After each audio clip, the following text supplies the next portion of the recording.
everyone. I'm Vicki Hill, your Sunday morning gospel host on KISS 107.1, as well as the Vice President of Women of Colors. Tonight, we are having a conversation. In fact, the title is Time to Have a Conversation. Tonight, we're going to be talking about racial disparities in healthcare. It's been a while since we've been on and talked to you. So, you know what? It's going to be an exciting, informational conversation. And I want you to all take a listen to all the things that are going to be said. And, we're going to give you some great information. It's always great to share information because information, as they say, knowledge is power, right? Oh, yeah, definitely. So we're going to be talking tonight. And I've got a few ladies that are going to join me on this panel. And we're just going to talk about racial disparities in healthcare, things that we can learn about the healthcare system, how we may be able to make it better, what progress is being made, if any, or how we can join in on that fight to make it better. All right. So joining me tonight are a few ladies. I've got Dr. Kai Anderson. Dr. Kai Anderson is Associate Director, Psychiatry Residency, Assistant Professor, Director of Psychotherapy Training, Director, Ambulatory, boy, that's a hard one to say, Behavioral Health Services from Central Michigan University College of Medicine. Welcome, Dr. Kai. Good evening. Thank you for having me. You're welcome. Also, we have Dr. Pamela Ross McClain, Ph.D. All right. She is the Chief Officer of Cultural Belonging and Community Building at Delta College right here in the city. Welcome, Dr. Pam. Thank you. Good evening. You're welcome. And of course, we have Miss Evelyn McGovern, who is the co-founder, president of Women of Colors. Welcome, Evelyn. Welcome. I'm not a doctor. You can be a doctor in your own mind. That's what it'll be too. That's what we want to be. Well, tonight, as I've told everybody that's listening or that's looking on, we're going to be talking tonight. We're just having a conversation about racial disparities in healthcare, right? So we're going to talk about some things and give some information and share some resources as well. It's always good to share those resources to let people know where they can go and find good healthcare or good information to help enrich their lives, right? Absolutely. So we're going to talk about tonight. I'm going to ask you a question. What are health and healthcare disparities? What does that mean? Let's explain that to the folks that are listening in case they don't quite understand why and what we're talking about tonight. Okay, I'd like to start with that question, if that's okay, Ms. Hill. Fine. I'd like to give some background about our health system before I answer the question. As we know, systemic racism is embedded in all institutions in our society. That includes healthcare, that includes education, that includes housing, employment, and our justice systems. And our healthcare system has historically engaged in discriminatory, racist practices, beginning with the experimentation of slaves, which has led to deeply entrenched disparities in healthcare that persist today. So what does it look like today? Healthcare disparities include lack of access to care, lack of funding for Black institutions, lack of Black doctors, and different patterns of behaviors that lead to different practices that lead to different outcomes for different diseases. Perfectly said. Perfectly said. Anybody else want to join in there? I honestly think Dr. Kai covered everything, but for me, it's been interesting to see that in every social system that exists, when you look at the experiences of people of color, in particular African Americans, you can see that we are underserved by those systems. There are differences in our health outcomes. There are differences in things like infant mortality rate, you name it. The lack of culturally responsive providers is having a health toll and a health care toll on the African American community in particular. Perfect. Okay, so let me ask this question, and I've got another one to follow up with it. Why is it important to even address the health disparities? Why is that important? Well, as Dr. Pam Ross McClain mentioned, there are several differences in the data that looks at minorities and white individuals. For example, looking at death rates, particularly during the time of COVID-19, death rates of Hispanics, American Indians, Alaskan Natives, and Blacks were far more than white Americans. This has led to a decreased life expectancy of 7 to 8 years for Blacks, American Indians, Alaskan Natives because of those disparities. Look at maternal mortality, dying while you're pregnant. The rate for Black Americans is 4 to 5 times higher than for white Americans. Those are just some of the examples of the healthcare disparities that exist. So it's really a matter of life and death. We really need to address this. Absolutely. Dr. Kai took the words out of my mouth because I was really just going to say addressing these disparities, helping people to be conscious of these staggering statistics, literally is a matter of life and death. This is not just a figurative thing one says. People are dying at alarmingly different rates because of inept systems. And if we don't monitor those systems, if we don't address those systems, we're going to continue to see these patterns of death being disproportionately represented in communities of color. Okay. So when we say it's important to address the healthcare disparities, what are you telling me I need to do? Do I need to go and stand in front of the healthcare facilities and with my little, pole up with my sign up and march around? What do I need to do? Do I need to call on maybe a few doctors and discuss it? Do I need to get to administration? How do we address this? It's easy to say we need to address these things, but if you don't give us the tool, if you don't give us directions, if you don't give us guide, we really don't know what to do. Does that make sense? It makes perfectly good sense to me. And so I'm going to maybe jump out here a little bit on this. You listed a lot of things that one might do, right? But I would say all of the above, depending on how you choose to wage war against this epidemic problem. And I can say, for me, a very simple thing that I've been able to do in my own personal life is I insist on getting the care that I deserve when I'm trying to get care in my own life. I mean, I have been in situations where I have been talked down to by physicians. I have had physicians not try to help me understand their diagnoses of me. I have had culturally unresponsive clinicians who didn't even understand what I was saying because they were so lost in their so-called unconscious bias, which may not even be all that unconscious. And so, some people do it through conducting research that really shines a light on the experiences of folks who've been left out of the research literature. Other people, are historical revisionists. And so they tell you about things like the Tuskegee experiment and why certain communities have a healthy dose of distrust for the medical system. But I actually truly believe that people don't go into helping and healing professions to kill people, right?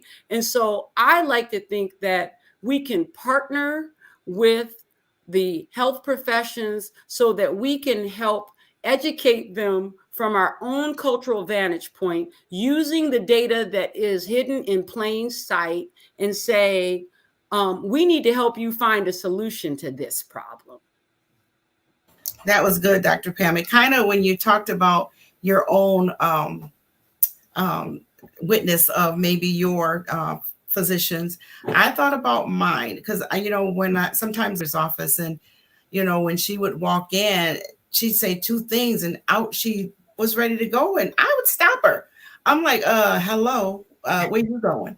and she would turn around and look and I say, look, I've got questions and I need answers for those questions. I don't understand all the medical jargon, and so I need you to break it down to me so that I understand what's going on. And then I need to really tell you what I'm feeling and what's happening within my body. I need you to know at that. 5 minutes won't do it for me. So I've done that a few times to her. So she stopped.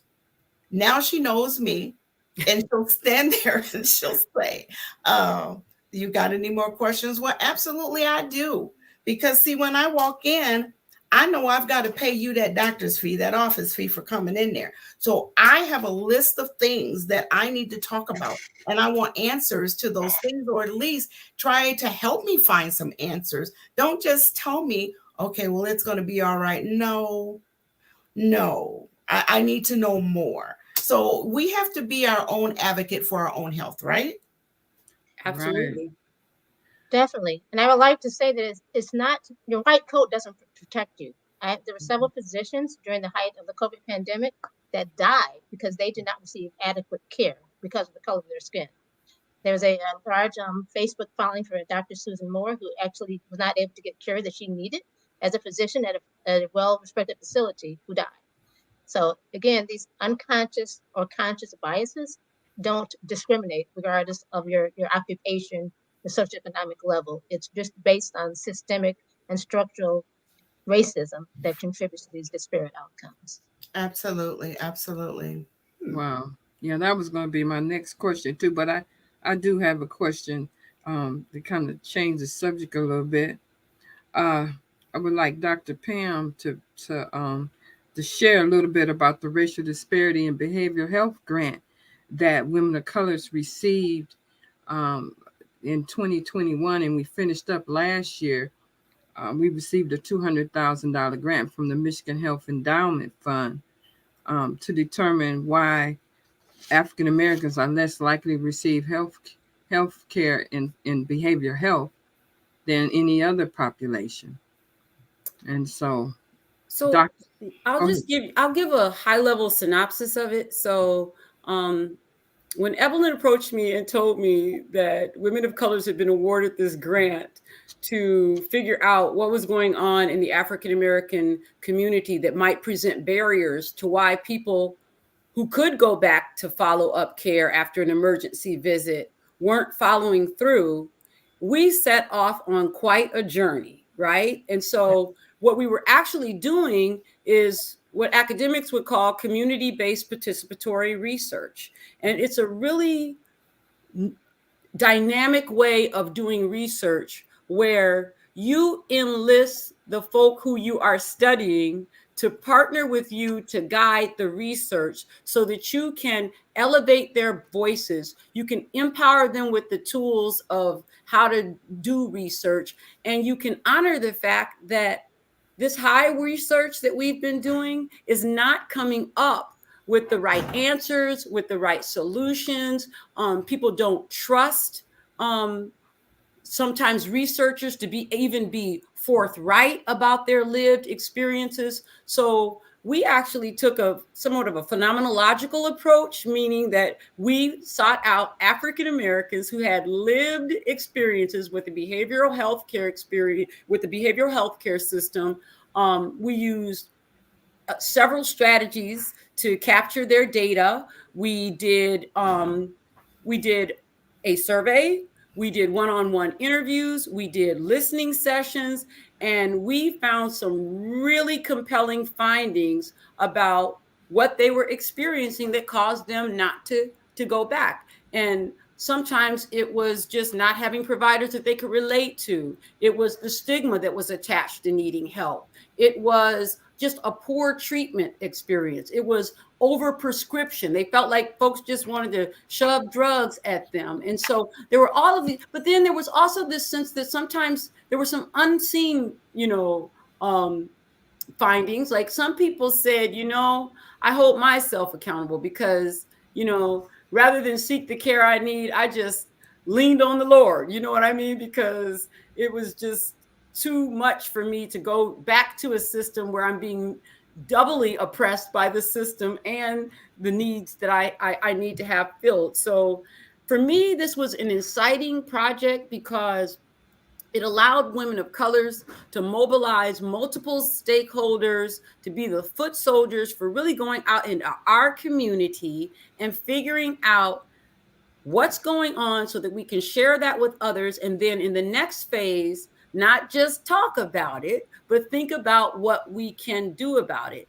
And in the phase 2, we are going to be looking at how we can get critical peers in the emergency departments so that they can help people who they can relate to through a program that is called Project Assert. I won't go into much details about that, but thank you for the question. That's awesome. Vicki was one of our interviewers. Vicki, can you talk a little bit about your experience as an interviewer, and then I'll share my experience as also in the group session with. I did a lot of one-on-ones, and I did do some group sessions as well, but the one-on-ones were eye-opening, to say the least. To be able to sit in front of somebody and let them tell you, what they're going through and how they weren't being helped. They were pretty much being shoved a lot of drugs. And the drugs, of course, we know drugs have side effects, but these drugs were having some devastating side effects, and it really wasn't helping the people. They talked about the drugs that they were on. They talked about, they'd go to their physician, they sit there, they tell their physician what's happening with them. And it was as though the physician didn't care, just sat there and would write on a piece of paper or draw on a piece of paper and push them to the next person. So they felt like they really didn't have good representation when it came to the medical field. They felt like they had no place to go. So they felt like, what's the sense of me going when you're just going to give me another drug that's going to make me feel even worse? It's not helping the situation, or you're not really listening to what I have to say. It's important, like I said, for us to advocate for our own health. But when you are trying to do that and you're sitting in front of your physician or psychiatrist or psychologist, and they're really not listening to you, you feel lost. A lot of those people felt lost. A lot of them felt lost.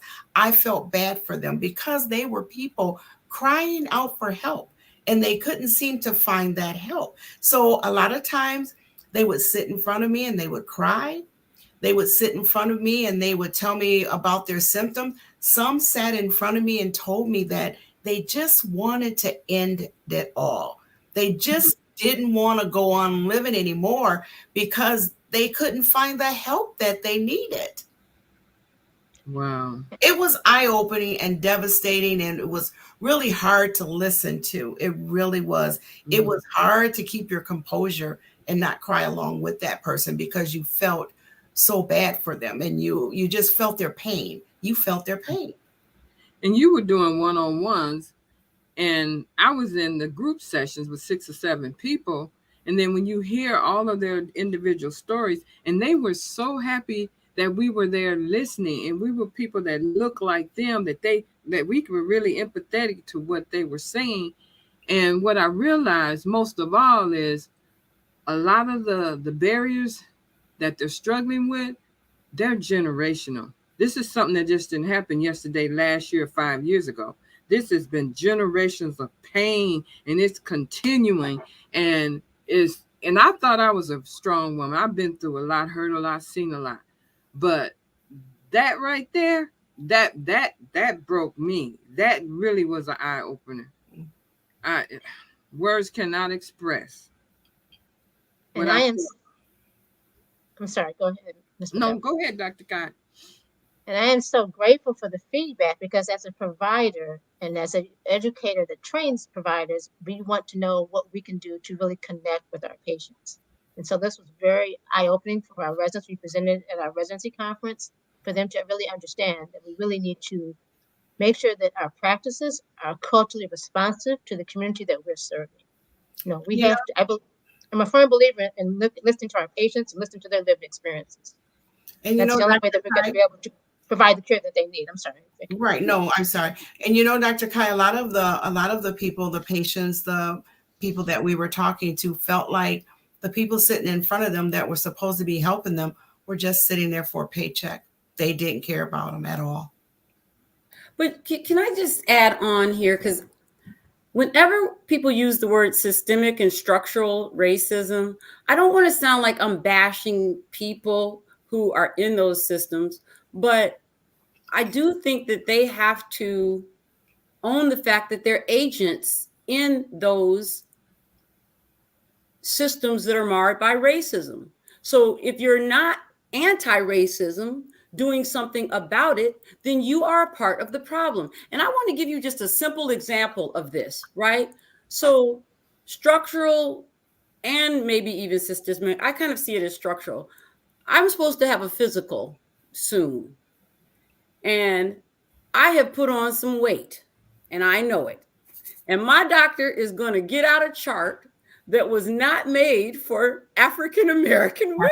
Absolutely. And I am going to feel bad when I go in there and she reminds me that I have not been keeping my promises, right? So much so that I'm thinking about not doing that physical because I just don't want to go in there and go through that ordeal. But the reality is there are standards that have been created for someone else that don't fit our culture, don't fit. And I'm not trying to make a case for obesity. Please don't think that I'm trying to do that.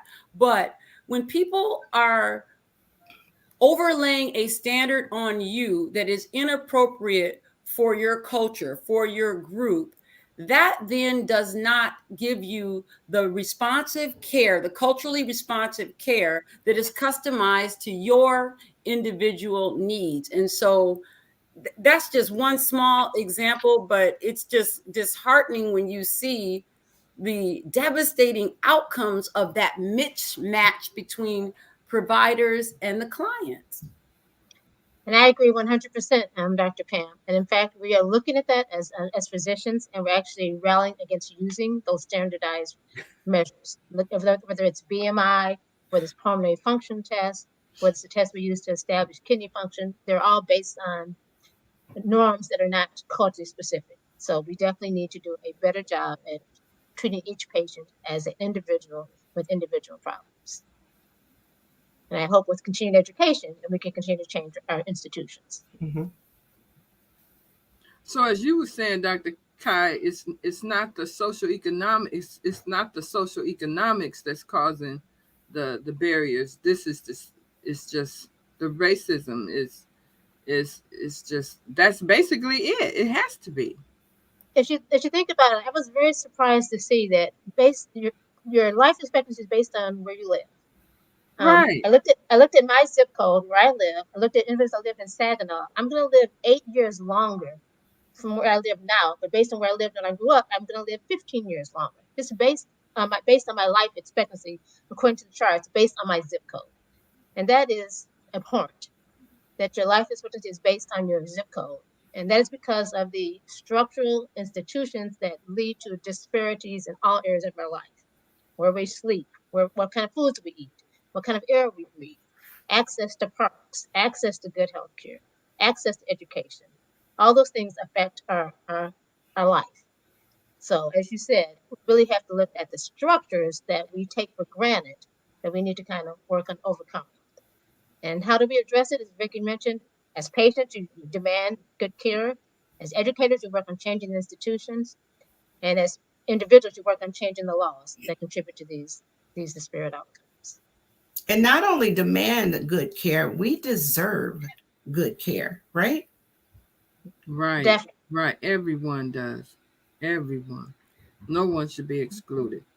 You know, I think the problem becomes when people are having to make a shift, right? We fought for equality for so long that Yeah. people think that one size fits all, that treating everyone the same is what they should be doing. When the reality is, you're not treating everyone the same per se. You're treating them the way your standard says is appropriate for them to be treated. And it is not appropriate because it's not a one size fits all, and and I want to remain optimistic because again, I don't think people spend all these years to be in health professions to be a part of these disparities that we are seeing, that are just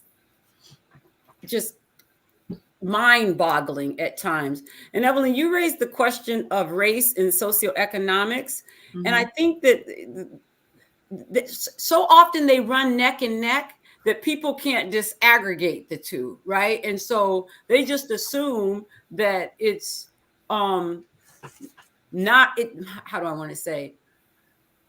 Even someone who is in a whole different socioeconomic bracket, as Dr. Kai was saying, her medical doctor friends and others who have they're still not being served by the system in spite of the not having the socioeconomic challenges. So it's not a poverty. People don't want to name it what it is.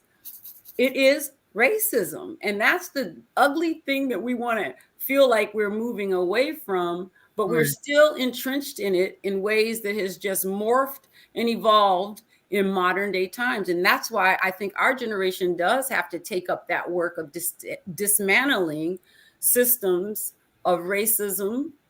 Otherwise, this is just going to proliferate indefinitely. And I'll give an example. This happened to me personally. I had good insurance, right?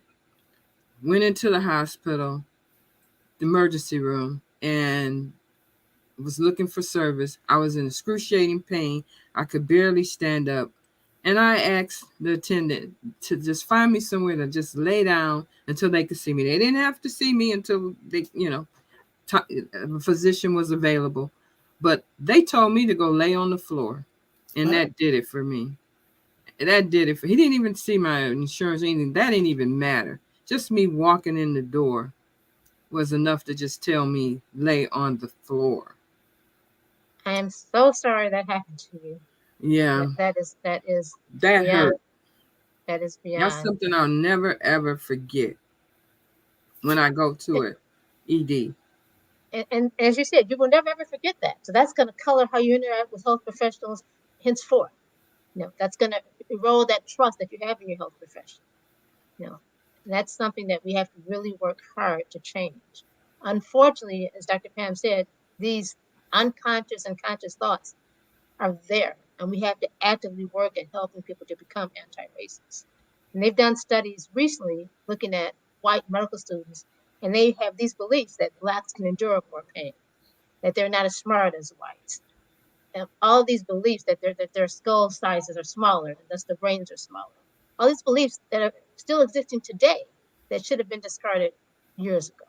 So we have a lot of work to do to change people's ideas. You're so right. And as a person who studied Afro-American and African history for 2 of my degrees, if you think about the campaign that entrenched those wrong thinkings, that we're just like one chromosome short of being apes.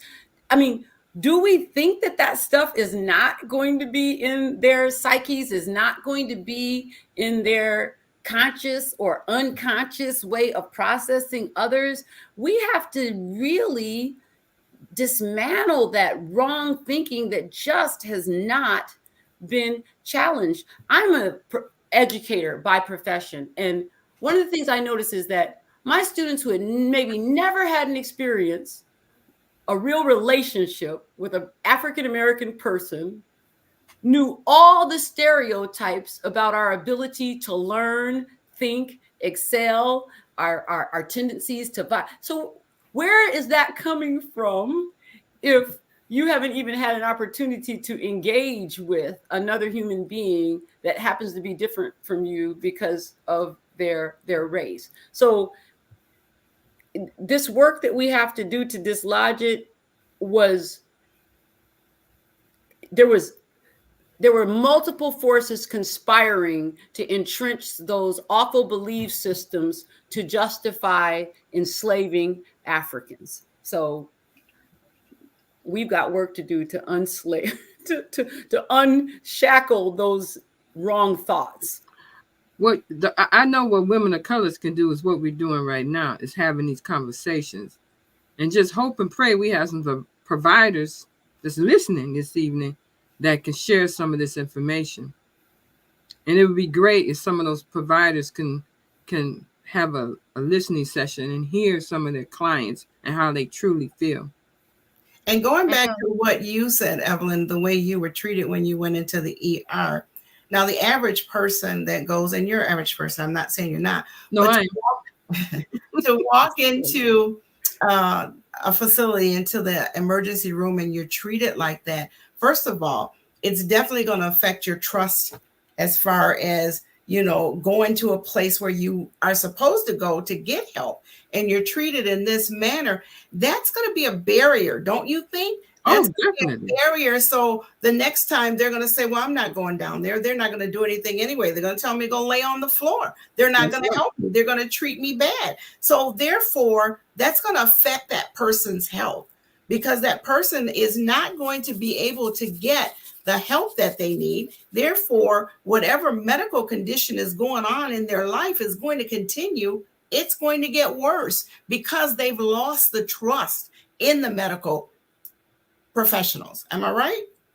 Right. And that's why those disparities exist, Vicky, for that reason, because there's no trust that you're going to get the care that you deserve and that you need. And it perpetuates in all areas. You know, I actually know I'm not supposed to be asking questions, but I have one. You know, we are very clear on what's going wrong in these systems. Yes. And how people are being treated badly. I could tell you stories too. But Dr. Kai, in your experience, are there people who are really championing anti-racist practices that we could shine a light on for other practitioners? Because even though I felt really empowered doing the community-based participatory research project and elevating the voices of communal informants, a lot of times people don't listen to folk who aren't in the same, field, same credentials as them. So there have to be people who are taking up this research and modeling what you can do when you get culturally appropriate care. So could you maybe give me a little hope here? And that's a very good question. There's lots of hope. Dr. Cameron Jones has done excellent work in this area. She continues Yes, to educate people on implicit bias, unconscious bias, structural racism, what to do about it.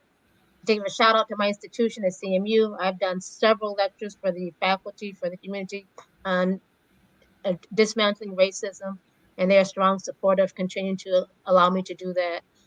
There are several physicians around the country that are working on addressing anti-racism.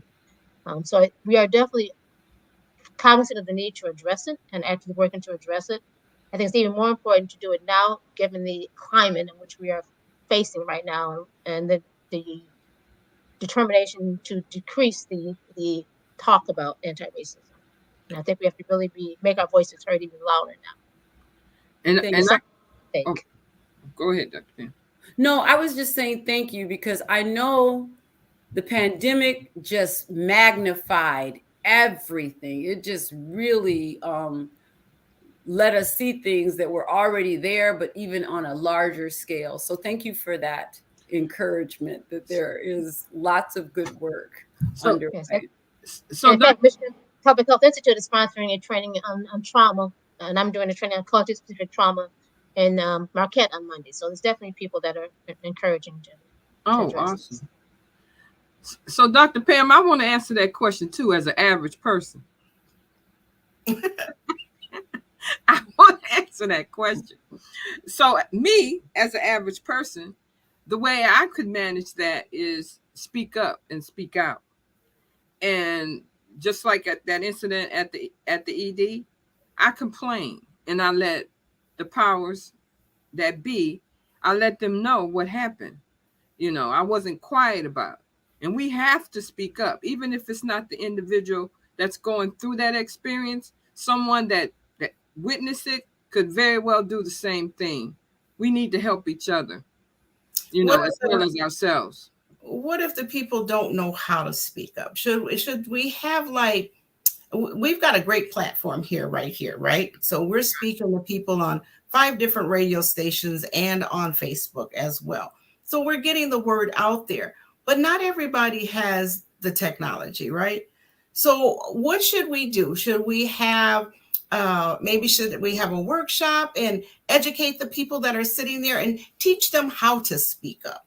Some people are afraid to do so. They don't know what the outcome is going to be. So should we have something where we've got this, we're sitting on a panel and we're letting the people voice their opinions, and we talk as a whole and we tell them this is what you need to do. This, maybe go this direction. Maybe this will help you when you go back this way. This is how you speak up. Because if you don't say anything, nothing gets done. So we have to say anything. We have to say something. You said it beautifully, Vicki. And I would just add on to that by saying people need more than general sound bites and strategies. They need localized, Yes. customized ways to protest. It's relational. And so a lot of times when academics make everything systemic or structural, that's their way of, to me, of projecting it on this framework of systems and structures. But I'm gonna tell you right now, people maintain those structures. Yes. So we need to empower people not just with what to say, who to say it to, how to say it, and who are the movers and the shakers and the change makers that you need to make sure that you're getting an audience with, the influencers, if you will. And so even in the project, I'm going to tell you, I'm so tired of Evelyn calling herself average, because she knows everybody and somebody, and there's nothing average about that. All I had to do was step into her intricate, well-crafted network of peers. And if you want a doctorate, they got these honorary doctorates. And for all this work you've been doing in women of color, that seems honorary doctorate worthy to me. But I'm being very serious here.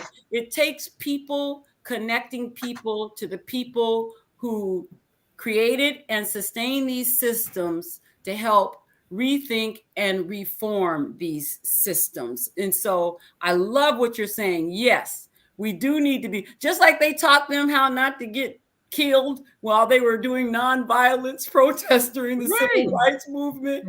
We need similar training for modern day problems. Absolutely. And you said we need to connect to people, but I don't know those connections. So therefore, I need somebody to connect me, right? I need somebody to connect me to the right person. Not everybody knows who to call, what to do, and how to go to them. And that's the reason I, kind of brought that up. I agree with you, and I'm going to make something up now because that's what academics get to do.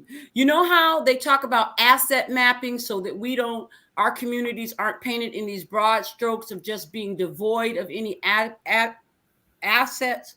We need to also do ally and advocate mapping so you know who the movers and shakers are and the doers. And I'm telling you, that's what Evelyn did. She know everybody who knows somebody who can do some stuff. You know what I'm saying? And so once you get in those networks and you get at the right tables, Right. then you can get some momentum and tracking. And this is a really ripe time for that because the federal government and the state government systems who give away lots of money, they're starting to realize if you don't have some partners, if you don't have some authentic relationships with folk, we might not want to give you our money because we need multifaceted, synergistic solutions to these very complex problems that we are funding and not coming away with any solutions that are getting any traction.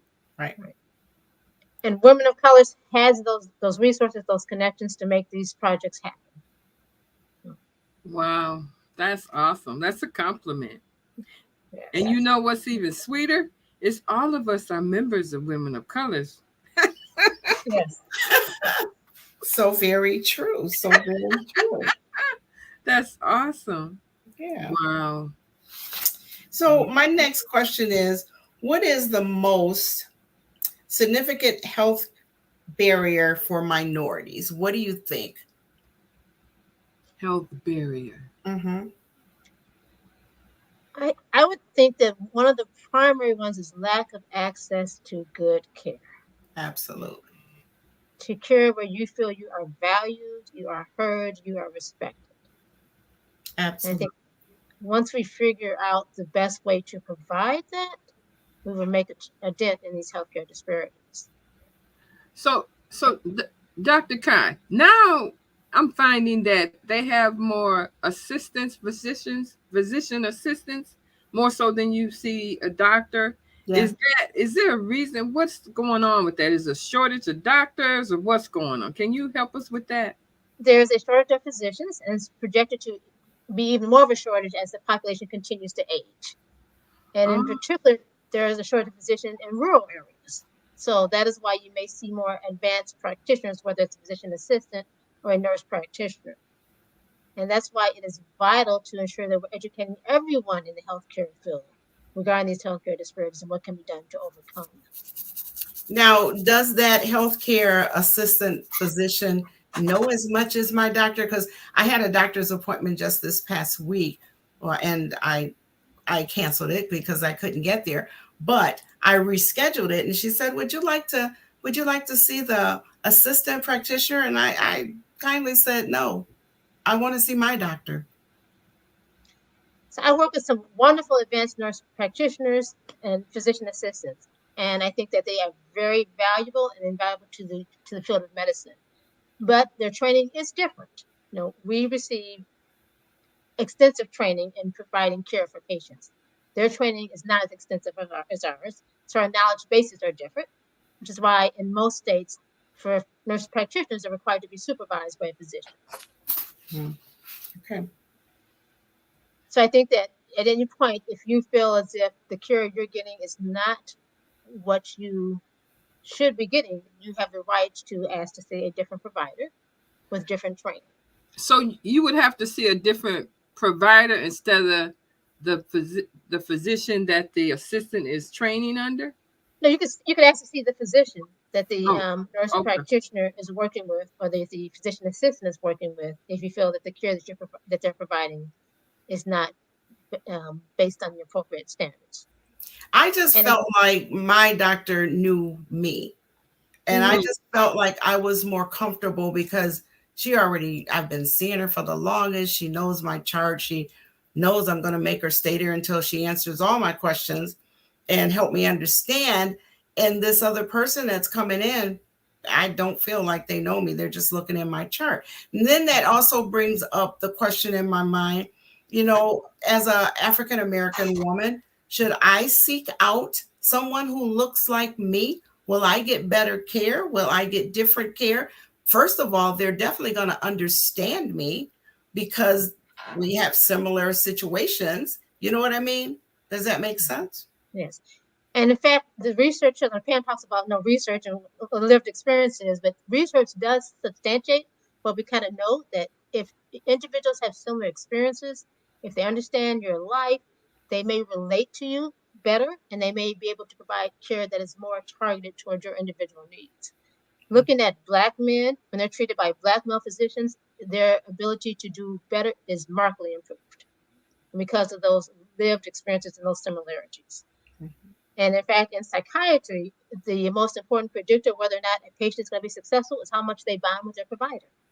So Mm. having that connection, having that trust is vital. If you don't trust your provider, feels like they are providing you the best care, you're not going to take the medication. You're not going to do what they ask. You're not going to tell them what they really need to know to provide the best treatment for you. So that's very important to feel comfortable with your provider. So, it's funny because I defer to Dr. Kai because she is speaking from experience and she's talking about, the research that supports the need to bond. And Vicki, you've basically said the same thing that the research is saying. You're like, I want a relationship with this person. I have a relationship with them. So for me, regardless, if the person is competent enough to get me care, I'd rather have someone that doesn't have a higher credential, but I have a relationship with them, than to have somebody with a higher credential, but they treat me with disrespect, Absolutely. because for me, I have to have a connection. And that's cultural as well. Absolutely. African Americans are very communal, very collectivist in the way that we think about ourselves and other members of the community. So it would help if you could have a physician or a provider that comes from that tradition. But I will also say that there just aren't enough professionals to go around, period. So when people say things like, we need teachers that look like the kids, absolutely, bring them on. But what's going to happen while we're waiting for the development, all of those? We need all hands on deck, making sure that whoever takes that oath to sign up for that work is not doing harm. So we've got to get more, but we've also got to educate those in the pipeline, because we need all hands on deck. All hands. I agree 100%. Yes. Dr. Kai, I got another question for you. Mm-hmm. So I know you might be a little biased on this question, but I know you answered the best you can. The question is, do you think everyone should seek counseling, whether they're in distress? You know how you get a physical for your body, but do you need a physical for your mind? You know, Of for course, your mental health. of course, Go ahead. as a psychiatrist, I'm going to be biased, Evelyn. Yeah, of course, because I do believe that the brain controls the body. You know, if you don't have sound mental health, your physical health is going to be at risk. So But I do think that it's okay to talk about things with a trusted person. It may not have to be a psychiatrist or a therapist, but it should. We have to get rid of the stigma that you can't talk about things that are bothering you. That if you talk about things, you're considered to be weak, or because you can't air your dirty laundry. I think it's important to recognize that we have to have sound mental health, and that it has to be a priority. But some people think they have sound mental health, and you don't really know, because they haven't really been diagnosed to say. You know what I'm saying? So I'm just wondering, it couldn't hurt, that's for sure. Exactly. And I do think that as we look at our education systems, that we're beginning to hopefully identify that there should not be stigma associated with getting help to ensure that you are okay. You know, to just get a checkup to make Just sure okay, get a checkup. It's yeah, okay. You don't have to show any signs. Just get a checkup and see if it's something that's there. That makes exactly. sense. Yeah. And they're doing a lot more of that in the educational systems now, where they're actually doing more screenings and talking more about the fact that it is okay to really talk about what problems you have, and it's okay to need to talk to someone. Well, I know you Not need to make an appointment. Well, it's if I could just jump in here a little bit. So I recently went through a mental health first aid training at work so that we could intervene and respond appropriately when people might be showing symptoms of mental health challenges on the job, right? Mental health first aid. And I was like, wow, this is really, we're not in a position to diagnose or any of that, but just noticing shifts in moods, noticing, patterns that aren't typical for people. And so, I would love to see everyone get a mental health checkup and get appropriate care and it be destigmatized. But there are times when I struggle a little bit now, because it feels like they keep coming out with all these labels that they put on people. And sometimes I think I've been in situations where I was in graduate school and I was trying to get counseling.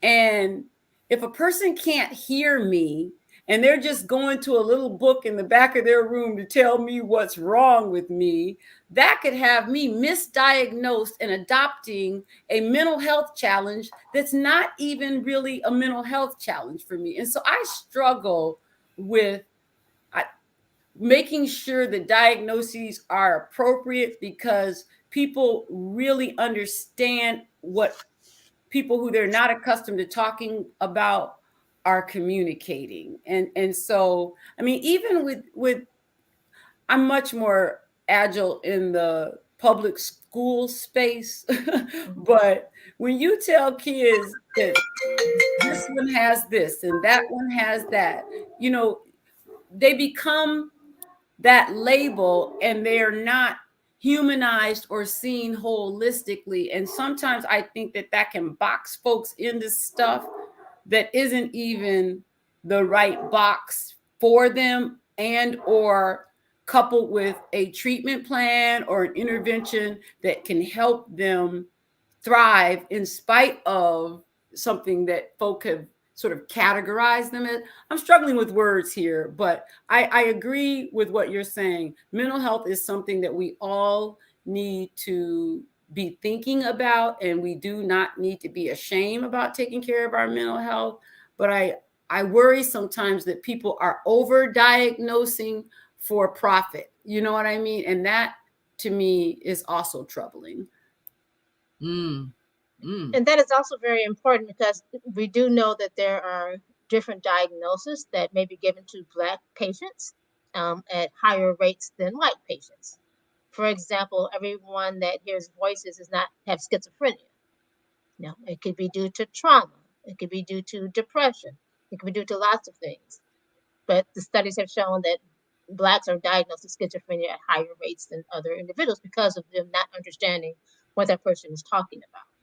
So it is important when you seek care that you again demand to get the care that's based on your symptoms, your life, the way that you move throughout this world, and not based on a universal diagnosis based on something that you've read about, but that's not based on your life experiences.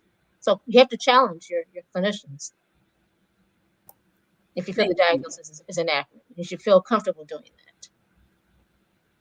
Thank Okay. you for saying that. And I think, you know, a lot of us are afraid to do that because we see doctors as, you know, they're on this pinnacle of knowledge. And it's sort of like, who am I to challenge this person that society has put at the highest rung of intellect and expertise, you know? And I mean, I consider myself to be averagely intelligent, you know, and it's amazing to me, even when I go to the doctor sometime, you know, I'm not talked to like an intelligent partner in having a discussion about my health. I don't know a lot that they know, but I'm intelligent enough to be a part of the conversation about what's appropriate for me. And so sometimes when I've run into that condescending behavior, I'm shocked that I haven't pushed back more, because I'm certainly not afraid to express myself.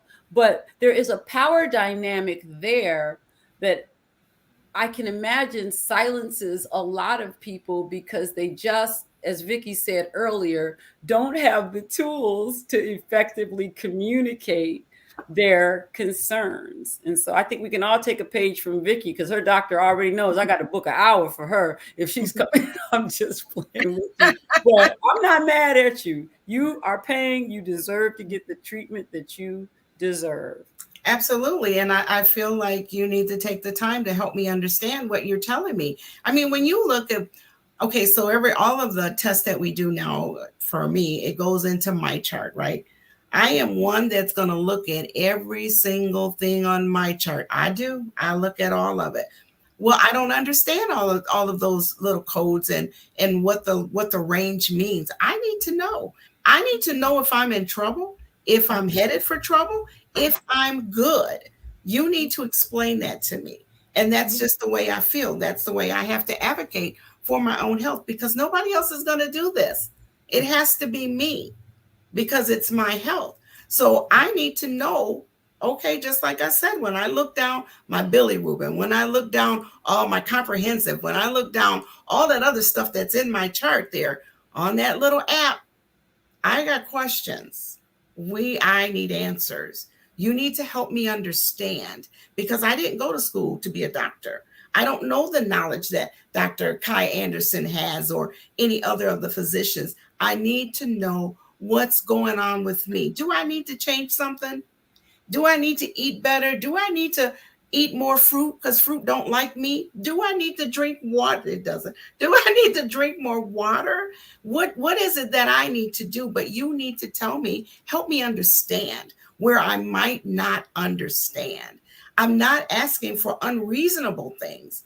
I'm just advocating for my own health. And that's the way that it should be. And I hope to think that we're moving away from that power differential. You know your body, you know your life. I don't. You have to teach me, the physician, what I need to know to help you. So it Right. should be a shared, mutual, moving forward, what we call person-centered planning as we develop that plan. Right. And if you feel like you're not getting that, you should, again, question it and demand to be a equal partner in your medical. Absolutely. So we've talked a lot about the challenges in the healthcare system, in the racial disparities in healthcare. Okay, so now we've talked a lot about it, and we've discovered there are some gaps in there, if you will.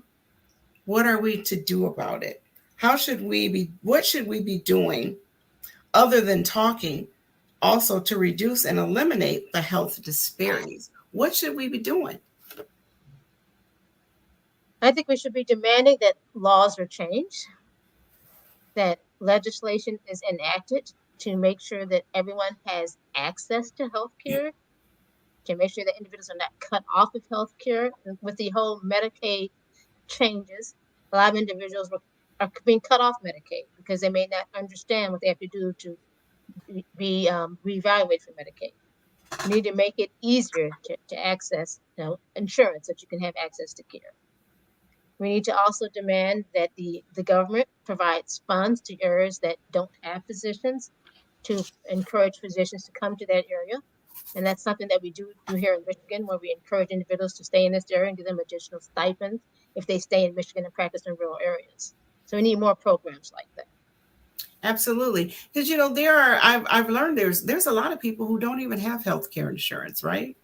And then there are people who absolutely can't afford it. So then they're forced to make choices.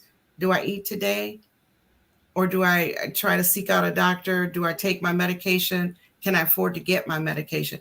Medications are so expensive. Very expensive. I can't begin to talk about what we need to do to make sure that everyone has medication and access to medication. We need to continue to expand telehealth. I think with the pandemic, that was one positive thing that came out of the pandemic, where you can see your doctor at home. Yes. Where you don't have to worry about getting to the clinic. We need to make that accessible to everyone and provide those services to everyone. We need to make sure that go ahead. I was going to say, Dr. Kai, there's a way people can do that too. Is it calling 988 if they need help, mental health wise? Yes, that is the number if you're in a crisis or just need to talk. And it's solely for mental health emergencies. So yes, please use 988 if you have any mental health crisis. Great. That's we need to also mandate these trainings. This should be required of anybody in healthcare. And we are beginning to mandate implicit bias training. I think we should mandate anti-racism training as well. Awesome. Yes, definitely. And I think we need to hold institutions liable if they don't provide the training and if they don't continue to promote diversification of the workforce. There should be penalties associated with that. And that's just not about race either. That's about gender, size, you name it. Exactly. Wow. That's good, Dr. Kai. And I think we are doing a lot of those things. The current President Biden is doing a lot of things to make sure that Medicaid is expanded.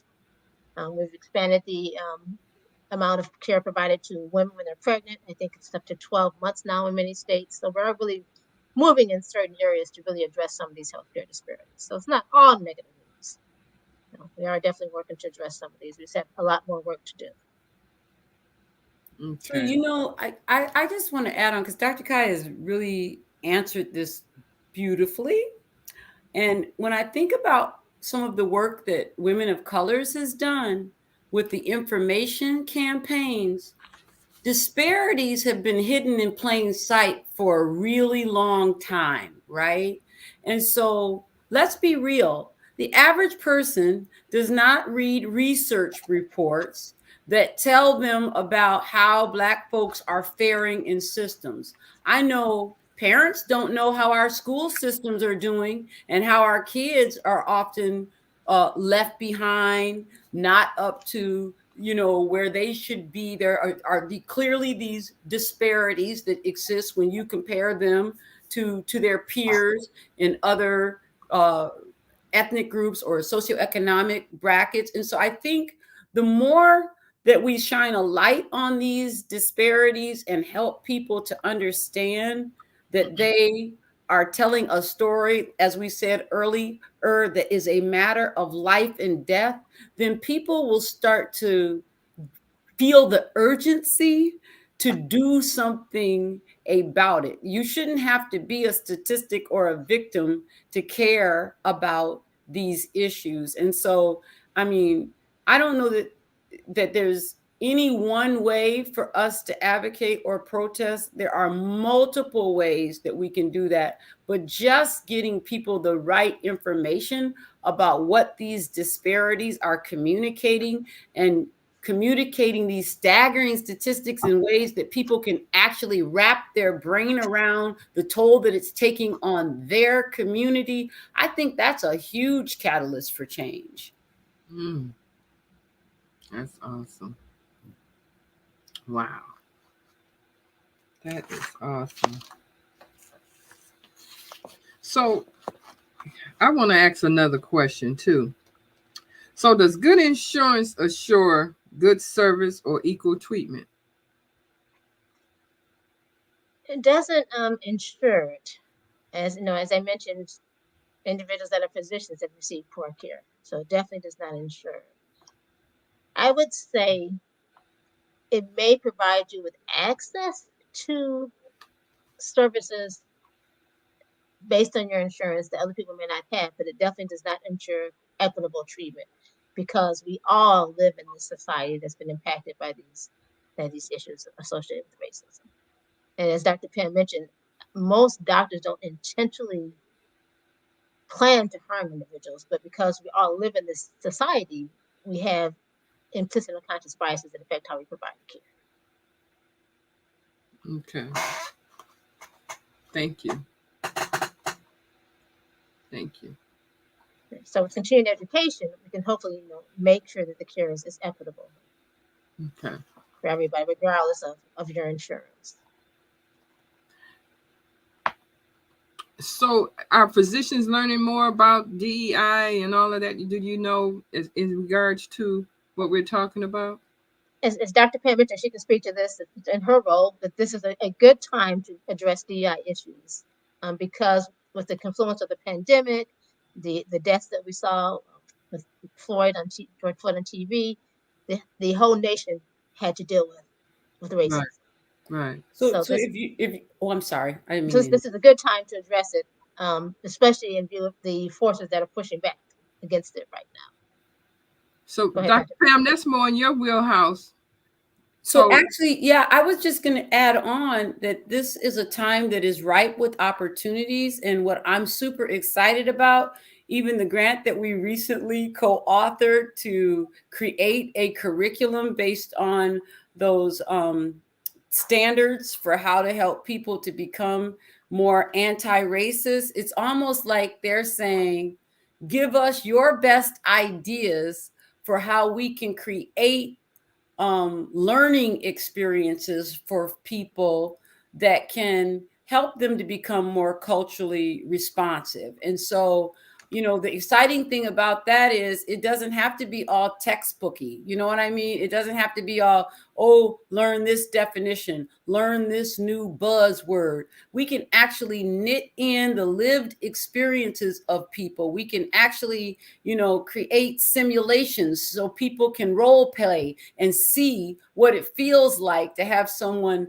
not see you, not hear you, to tell you to lay down on the floor. Do you know what I'm right, saying? right. Because honestly, when you say stuff like that, for some people that seems so far-fetched that it's almost hard to believe. I could tell some of my own stories trying to get counseling while in grad school, and you would not believe the things that people said to me in those sessions that were clearly rooted in racism. And in that instance, I did not take them to school on why they were being racist, because that's not what I was there for. I was there seeking help, trying to figure out how to get my head straight and stay on my course.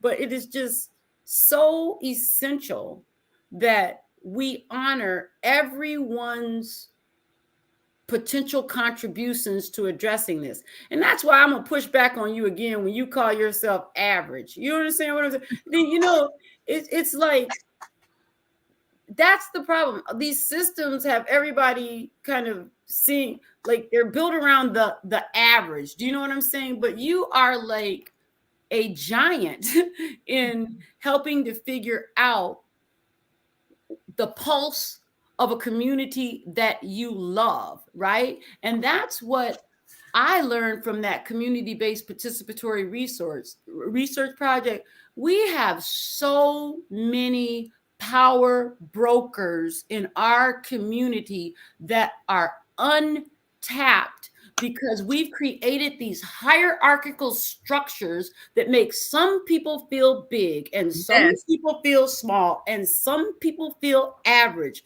And we've got to dismantle that stuff, because that is the essence of structural racism, these artificial hierarchies that we've created that silences some and elevates others' voices. And so honestly, I'm thankful that I have a terminal degree and all of that, but the best education that I've ever gotten has come from my mama, my church members, my women of color, Miss Vicky Hill and Evelyn, who've had these crucial conversations with me to help me get on my path.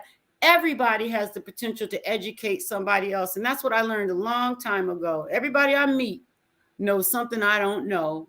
And as I wrote in my dissertation, in honor of my big sister and me working it out together we are genius. And I consider that to be true when you think about our collective intelligences as a community. The problem is we're not together, right? So when Right. we get together, truly together, then we can create these solutions that are pure genius. Well, that's what There's I so love about. Oh, go ahead, Dr. there's Kai. Dr. Pam. We are resilient. We are truly resilient. Look at all that we've endured. We have the collective resilience to really address all of this ourselves. We just have to identify it, target it, and put it in action. And that's what I love about our forums.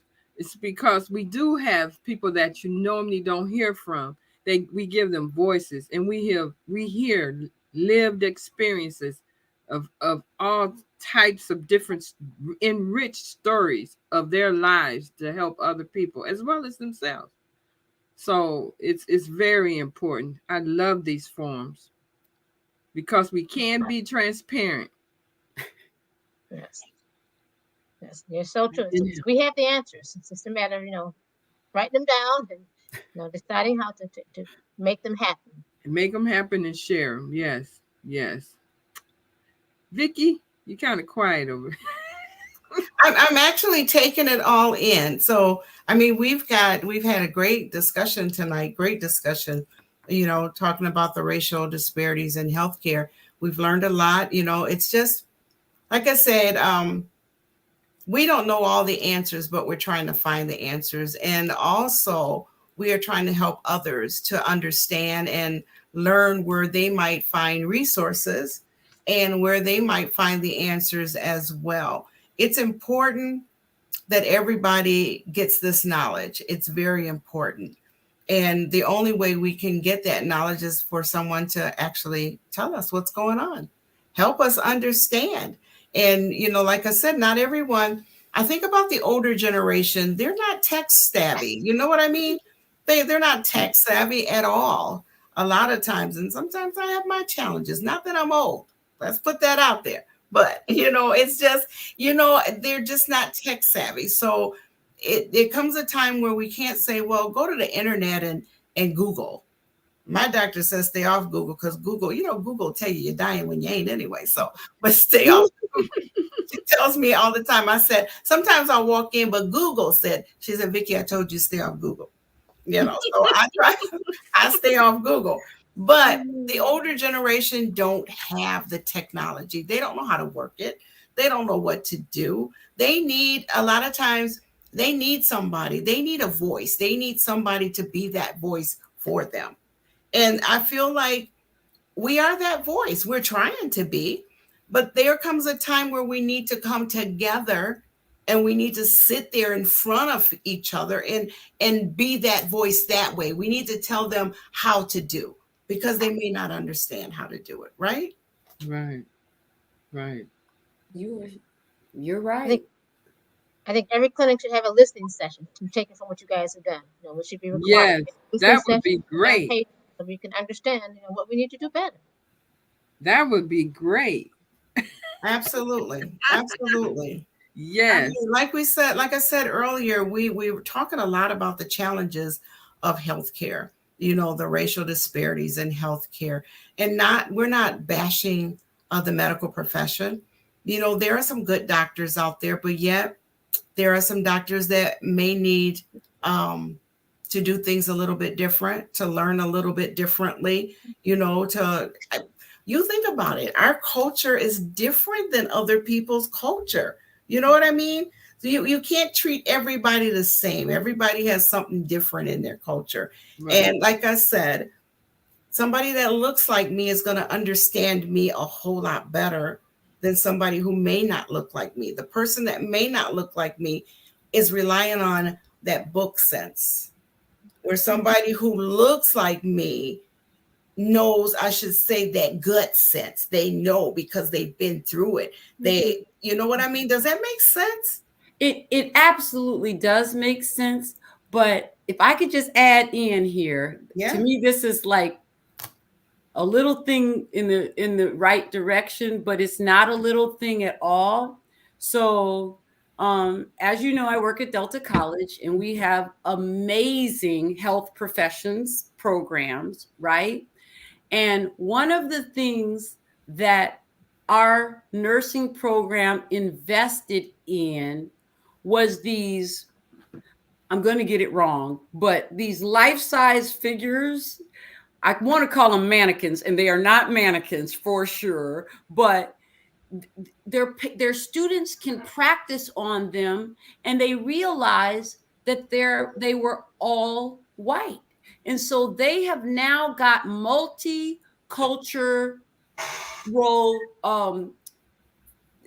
models for them to work on, so that they are simulating what it is like to be in a world where you have to touch someone whose skin is different for you. You have to understand. I mean, I had a long discussion about how you care for an African American person's hair if you're a nurse practitioner and you're doing that work. And so there are lots of good people that are making strides. And so while I do think it's important for us to shine a light on the disparities, I feel like that almost needs to be the backdrop, but the main thing needs to be examples of what people are doing that is actually the evidence of anti-racist practice and best practices for how us to get about changing this stuff. You know, because there people, if I could give this one other example, because it's from my own personal life, but it shook me, right?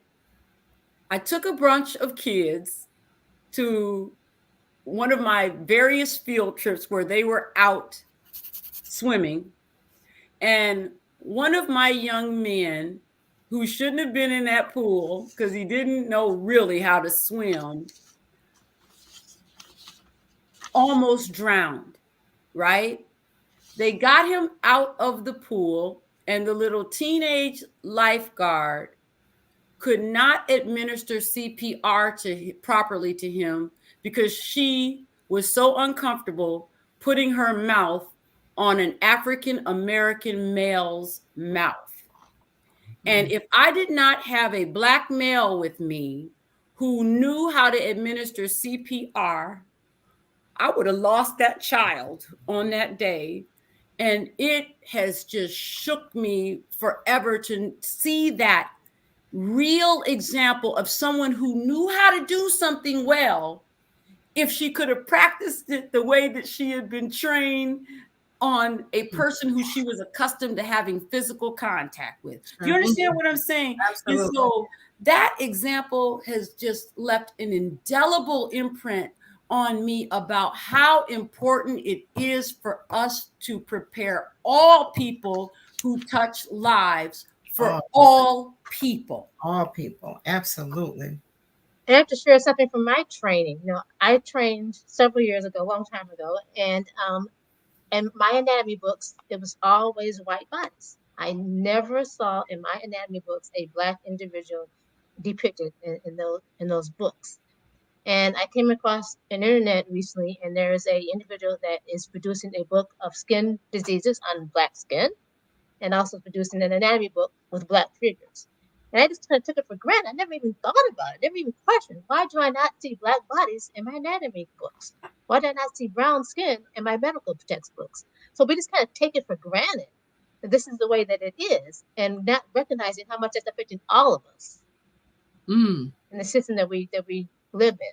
So it is important to actively work at changing the way that we do things to prevent that from happening. You were so right. And I think it took me being in higher ed for so long to realize those books didn't fall out the sky. Somebody's writing those books. You know what I'm saying? You don't know what you don't know. And therefore, we need more academics who are writing books that reflect the full spectrum of the human diversity. And furthermore, the content needs to be made accessible to everyday folk so that they can go in there equipped with the knowledge that they need to advocate for themselves as well. It can't be so heady that everyday people can't be a part of participating in their own healthcare plan. And so I think that when we shine a light on the progress as well as how far we have yet to go simultaneously, then I think we'll start getting some of that momentum, Vicki, that you were calling for when you were like, help me figure out what the call to action is so that we can really empower people to be change agents. Absolutely. Absolutely. Well, ladies, we've done a lot of talking this evening, talking about our racial disparities in healthcare. We've shared a lot of personal stories, as well as, we've talked about some resources that people may be able to pick up on and check out things. We talked about being your own advocate for your health. We've talked a lot about that. Some good knowledge from all of you, and if we all just kind of take it all in, I believe that we can get a little further. I know that there's still a long ways to go. It's not going to be fixed overnight. It's not going to be. But as long as we keep going at it, as long as we keep trying, as long as we keep pushing forward, like one said, we need to talk to our legislators. Okay. Well, we also need to, do that as well. But as long as we keep trying to move forward, I believe we will get somewhere. But it takes, how they always said it takes a village to raise a child? It takes a village. It takes all of us together. Together we stand, divided we fall. Miss Evelyn. I just want to share some real quick. I won't take up much time, but I just want to thank Dr. Pam for helping us develop. If you could see this book, this is our final report. It's like 60 pages. Yeah, almost 60 pages. The racial disparities in behavioral healthcare grant. Because she was our principal discovery facilitator, and she helped us pull this report together. And I just want to publicly thank her again for helping us with this huge accomplishment. And I also want to thank Dr. Kai Dr. Pam and Vicky, you always are awesome hosts. Thank you always and our co-chair, Women of Color's co-chair, and Alpha Media for hosting these forums, giving us 90 minutes. It's Absolutely. awesome. Awesome. Women of Colors and our Women of Colors Community Forum Committee. We want to thank all of them for just being there and supporting us in all that we do. Thank you. Absolutely. Thank So, the ladies, listeners too. absolutely. So, ladies, thank you so very much for doing this forum tonight. Time to have a conversation. As I said, we haven't been here in a little while, but we're getting back to it. We've got a lot of things to talk about. So, make sure, I believe there's a second part. Is that correct? Yeah, oh yes, there is. There's a second part. This part for time the conversation was called Health Matters, Mind, Body, and Soul. And the second part is going to be hosted by our own Dr. Kai Anderson. And it's going to include Shirtoris Carter, the founder of Grateful Love Foundation, and Sherry Long, the president of Heart of the City Development Center. And that's going to be held on August the 25th at 7 p.m. Friday, 7 p.m., August 25th. And you'll find us right here again. So, ladies, thank you so very much. I appreciate all of you. And once again, we made it happen, right? Always. All right. Well, have a great night. All Thank right. you. Good You night, too. everyone.